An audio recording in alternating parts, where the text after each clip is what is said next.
From UFOs to ghost and psychic powers, history is riddled with unexplained events. You can turn back now or learn the stuff they don't want you to know.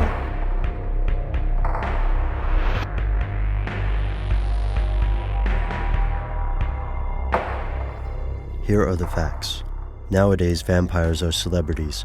From TV shows to feature films, bloodsuckers have crossed the line from nightmares to heartthrobs. However, few people believe that vampires are real. The idea that a dead body could rise from the grave, seek out blood, and infect others is far-fetched.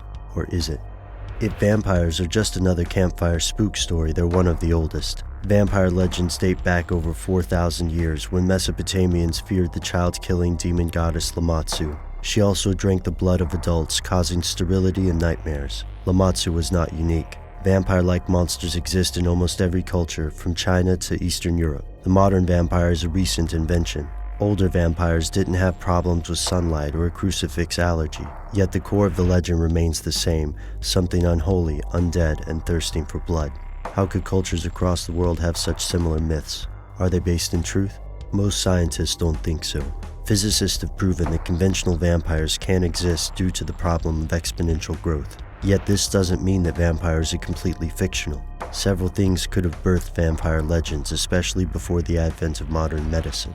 Until we had the ability to perform autopsies, most burials were based on whether or not the person looked dead. Occasionally, people were buried while catatonic or incapacitated and would suffocate trying to escape the coffin. If investigators disinterred the body, they'd find signs of movement after burial. Or consider porphyria, an often misunderstood medical condition. This rare genetic disorder makes victims sensitive to light and causes problems with the skin, nervous system, and enzymes, producing a substance called heme. In the 1970s, some scientists hypothesized that victims of porphyria may have given rise to vampire myths. After all, porphyria causes problems with blood.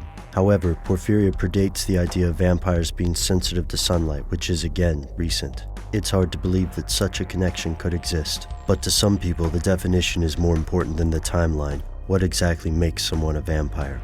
Here's where it gets crazy.